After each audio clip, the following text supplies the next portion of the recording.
Welcome to episode 13 of the haunted and controversial food and travel show. Hi, my name's Séance, and my goal is to find the greatest hangouts and the most delicious and unique restaurants in every area of the world. I try to go to local businesses around the area and grade them truthfully, so you, as a viewer, don't have to waste your money or time on anything you don't have to. I find that local is usually the most unique food experience. I also love art and eccentric places, so be ready to be amazed. So this is my food and travel channel called The Haunted and Controversial. Muhahaha. Today we decided to go to the Icons of Darkness Museum in Los Angeles, California. It's located at Ovation, Hollywood, California, 90028. This was such a fun museum to go to. For any sci-fi, fantasy, horror fans, this is an amazing place to go see original props from movies. The tour lasts 30 minutes, and the guide talks pretty fast to give you all the information he can during your time there. These are also one solid piece of the rubber going from the top of the head, down the neck, onto the shoulders. They fit so tight to the actors' heads, they would lose between 40 and 60% of their hearing while they were inside the costumes. That also helped hold the capes in place. These are capes that weigh between about 50 pounds by themselves. The rest of the costume was roughly 30 pounds of molded rubber. It was maybe not as much fun to be Batman as it might have seemed. Now, Michael Keaton as Batman was also the only Batman that never officially wore boots. In '89, he had Nike Air Trainer 3s as part of the costume. And well, that's a bit of fun. In 1992, we had upgraded, we had evolved, we had converted Jordan 6s there in 1992. So we were lucky enough to have Michael Keaton as our Batman for the first two movies, and then we transitioned over to Val Kilmer. We can see the nipples. The Panther suit here, the first nippleized Batman costume in the entire franchise as well. So depending on our preferences, thank you, Val. Right next to that, Chris O'Donnell's Robin suit from the same film, built in very much the same way. And then we also have the Sonar suit as well. Now, the Sonar suit is technically speaking the suit that broke the Bat's back.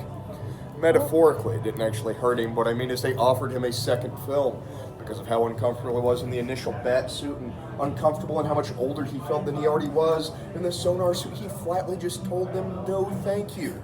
It was a better window of how uncomfortable these suits were. He turned down another giant stack of money to not have to get back inside of one.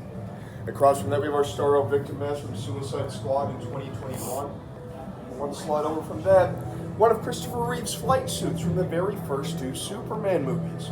Those flight suits are super rare. There are about 3 of those left in the real world period, including the one we have here on display. That costume weighed maybe 5 pounds total, and all we needed to wear that was confidence, on account of it's basically a unitard with the underwear on the outside, and Man of Steel or not, you gotta be bold to pull that look off. What's up, Michelle Pfeiffer's Catwoman suit from Batman Returns? Ever seen this and wonder how it looked so tight on film? It did begin its life as a latex bodysuit, and a baby powder her to even get her into it. Once she was inside, run a tube down the collar and vacuum seal her in. And then up next, all 4 foot 10 inches of fury that was Danny DeVito as the Penguin. A lot of people forget that Danny wore a bodysuit underneath the costume. We don't think he looks quite this much like an egg in real life. It would take him about 3.5 hours to have his facial prosthetics applied. Now, if you'll jump with me from one villain straight back away to the other. This is Arnold Schwarzenegger's Mr. Freeze armor. They made 7 of those suits of armor for Arnold. Each one weighed roughly 75 pounds. They're all made of hand-hammered airline aluminum and fiberglass, the same items you would make airplanes out of. I said each one of those suits of armor weighed roughly 75 pounds. That is a fairly substantial amount of weight, so if we're going to throw that on anyone, it might as well have been Arnold Schwarzenegger back in 1997. Was of Christian Bale's Dark Knight armor here on the corner, and this piece was significant. That was the first time in 20 years Batman could finally move his head. So much so they made sure that Morgan Freeman pointed out when we were talking about the updates he made to the suit, even compared to the suit he wore in the movie before. Again, one solid neck piece, one solid suit of armor. He can now move his head, and if we take a look at the suit, it is literally built different as well. More of a mesh bodysuit with the armor layered over the top. Well, making it so much easier for him to do fight scenes, stunt work, and probably just exist overall in that costume. Across the way, we do have Lawrence Fishburne as our Morpheus from the Matrix film. We also have our Keanu Reeves as Neo. The faces on these look as good as they do because they were laser scanned in. You can tell most with Lawrence Fishburne. We can see pores, we can see the wrinkles in his forehead, even a few scars left on up top as well. That is impressive. Across from those pieces, we also have our evolution of the Joker, the Jack Nicholson Joker costume from Batman in '89, the Joker reveal suit. In the corner, we also have the Joaquin Phoenix version of the Joker from The Dark Knight. And then in the middle, the Heath Ledger version. The shirt, the vest, the tie, even the socks are all screen used. Additionally, if we ever wondered why he would lick at the corners of his mouth quite so much as he did, it's our understanding the first several days on set as he would speak, those scar tissue applications would curl, they'd peel, they'd lift. A lot of that was legitimately him trying to press them back into place with his tongue. And we're not sure if that was a happy coincidence or if someone on set was like, that's really creepy, you should keep that up. That was jump scare number 1, in case we were wondering, in case we missed it somehow. Nice. This is the loudest one on tour though, so if we survived this one, we're probably doing okay. Now, as we do push forward, we will pass by our nemesis from Resident Evil Apocalypse. Cheers. Live-action Goomba costume from the live-action Super Mario Brothers movie, a movie so apocryphal Nintendo would not allow adaptations of their properties for another 30 years after it was made. There's a reason the Mario Brothers movie that came out this year was the most recent Mario Brothers movie. That's how bad they did it with it. Prince Goro from 1992's Mortal Kombat. The wild thing about the Goro suit is the actor Tom Woodruff Jr. His head was in the chest, his arms were inside the lower arms. Now the artist Gizmo puppet. Gizmo was voiced by Howie Mandel in both of the original Gremlins films. Yep, he didn't. He just used to be a game show guy. And then there in the back we have, on this side, the original version of The Wicked Witch brought to life by Margaret Hamilton from The Wizard of Oz. On the far end we have the Mila Kunis version. A screen worn from Oz the Great and Powerful. I always like those side-by-sides. I always think it's cool to see the original idea next to the updated edition, just to see what they chose to adjust over time and what they could. Angelina Jolie's Maleficent cowl, that piece is from 2014. Wow. And directly across from that is the head of the mother T-Rex from Lost World, the second Jurassic Park. She was 35 feet long and weighed 4 tons when fully constructed. Also from Stan Winston's school, we can see him test driving the third film, the Pterodon head. It's at least a 2-person job. The gym with remote controls activating the head. And there's a physical actor inside the rest of that costume. That's the first Jurassic Park. The reason the kids looked so surprised in the scene where they did get sneezed on is because the director, Steven Spielberg, had told them they were doing a rehearsal take, meaning they had no idea they were going to be sneezed on until the moment that they did sneezed on. Across the run, we have Lurtz, our Uruk-hai general, who killed Boromir when the party left the Mines of Moria and Fellowship of the Rings. We also have 5 assorted other orc and goblin heads we see throughout the rest of the Lord of the Rings films. And in the back, 2 full-size Sleestak costumes from Will Ferrell's Land of the Lost in 2009. Here we have our 3 stop-motion skeletons. Those are from Army of Darkness in 1990.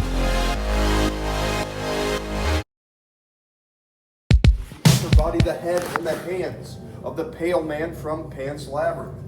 Brought to life by Doug Jones, who is a famous creature actor. We have several of his characters throughout the tour as well, including the asset here from The Shape of Water, and he did double dip in Pan's Labyrinth. In addition,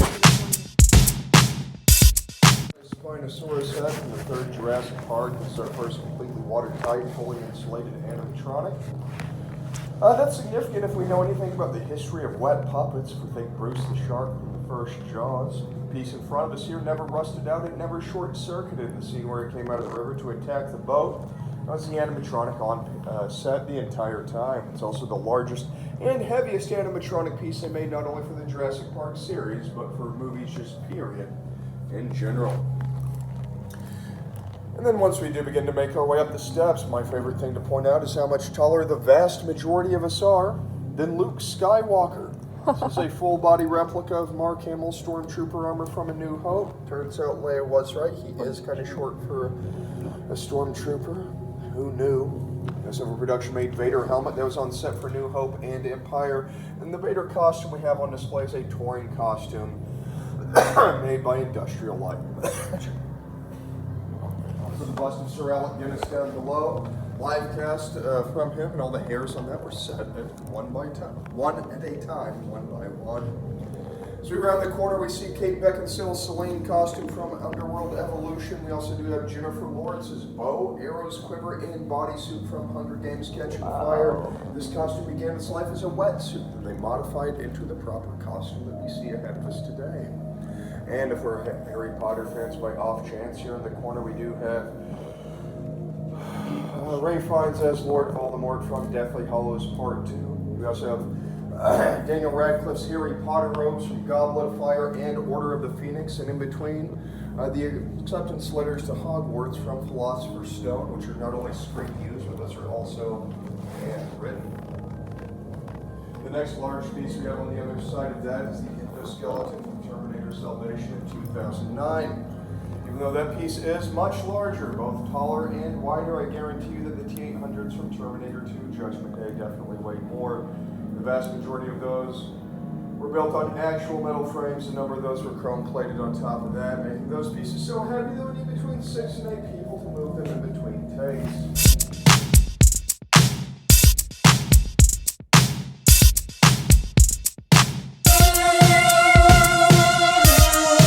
Copies of a number of the props, like our blaster and the eyeball ring. We also have the 4th Doug Jones on tour as Joey Mailroom Alien. You see him in the post office, he had long dark hair, wraparound sunglasses. He removed his entire head to show us that guy, which is a choice. And just past him, we do have the host and parasite alien from Independence Day. That's a bit that took over the Doctor in Area 51, chatted with the president, and then got shot an impressive number of times, if we want to be honest. And then there in the corner as well, we have the Space Jockey, which is the bed that popped up, and then Will Smith did us all the favor, and welcome to Earth. And the rest of the movie happened after. In case anyone was wondering, Cody, when are we finally going to get to the corner of the apes? Great news, we have arrived. So the 5 makeups here on the left are 5 1968 John Chambers makeups, and every 1968 John Chambers makeups, and everything else on display are 2001 Rick Baker updates. On the bottom right was worn by Tim Roth. Directly above that was Michael Clark Duncan. Those two are the East. I should let you gently remind us that we do have 6 jump scares left to go before inviting us all to follow me down this dark hallway. The promise I will make before we move down the hall is none of our freestanding stuff moves, and in the hallway proper, as a point of business, only one thing actually moves. Okay, cool. The fun part for me is you guys don't know which one that is. Okay. That said, we start off with Anthony Hopkins, the costume and the costume and straitjacket from Silence of the Lambs. We also have a live cast of his head with one of the screen-use muzzle masks, and directly across from that piece, we also do have Jack Nicholson as Jack Torrance from The Shining. The jacket and the axe are all screen-used on this display. As we continue to move on down the hall, right over here, we do have John Carroll Lynch as... not John Carroll Lynch. We have Angus Scrimm's screen-worn wardrobe as the tall man from the Phantom. The cool thing about this museum is it's probably one of the most entertaining museums on Hollywood Boulevard. I've been to almost every one, and this is the best. Their mannequins look real, like hyper realistic. When I saw the Heath Ledger one as him dressed as the Joker, it looked like him, exactly like him. It was almost uncanny. But the thing about that is it's a beautiful homage to so many cinematic masterpieces in Hollywood. I really enjoyed going here. It's usually open only around Halloween time, so if you go to Hollywood during that season, you should definitely hit it up. It's amazing! Screen-used Daryl Dixon wardrobe from AMC's The Walking Dead, donated to us by AMC's The Walking Dead. And as we press our way into the hallway, if you look off to your right, you'll see the Tracker Predator from Predators in 2010. Our screen-used cryostasis tube facehugger from Aliens in 1986. And then from one cryo tube to another, we do have Sigourney Weaver's clone body from Alien Resurrection in 1997. Cool. Sigourney there is one solid piece of silicone. She weighs about 120 pounds, and there's nothing below the knees because when I make the lower legs, we're never going to see them.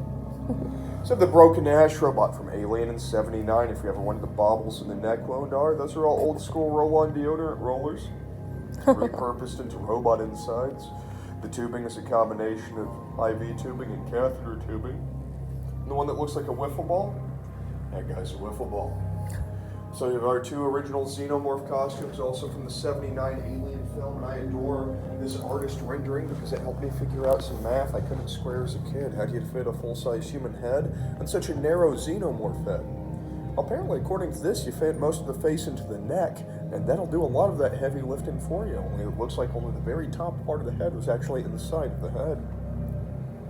And then back there in the blue light, we do have our Street Hunter Predator from Predator 2. The actor who played the Street Hunter Predator in Predator 2 played the Elder Predator at the end of the film, and the actor who played those Predators also played the original Predator in '87, who also played the helicopter pilot who flew Arnold Schwarzenegger out of the jungle at the very end of the movie. His name was Kevin Peter Hall, and he was 7'2". There in the corner, the reason why I said this was the best museum on Hollywood Boulevard is because, one, the mannequins are hyper realistic, like uncanny realistic. They look like a real person, and I thought that was pretty neat. Every other museum I went to on Hollywood Boulevard, you could obviously tell they were fake.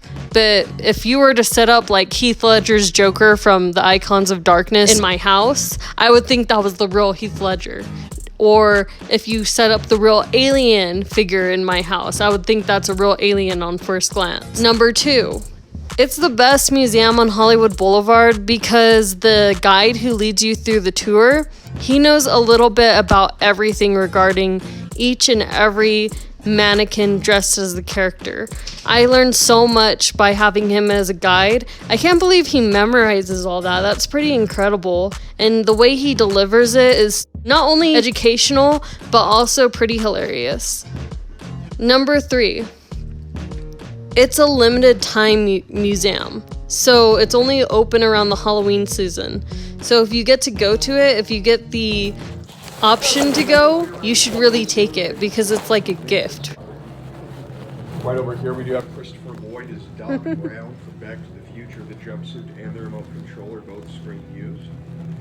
We have Nick Cage's biker costume from Ghost Rider and Wesley Snipes' costume, weapons, and the effects head from Blade 2. Now right over Doc Brown's shoulder, we also have a full case of Brad Pitt's from The Curious Case of Benjamin Button.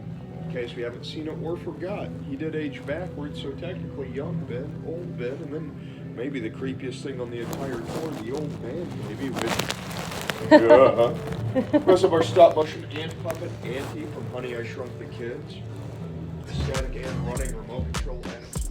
It's an amazing museum because it doesn't matter what type of movies you're into or what genre you're into. It pretty much covers every fan base possible. I really enjoyed it. I highly recommend going. It's great for all ages to go. Another reason why it's an amazing museum to go to is that all of the costumes that are on the mannequins were actually in each movie displayed. Like that Thriller outfit, Michael Jackson actually wore it. That Dracula outfit, Bela Lugosi actually wore it.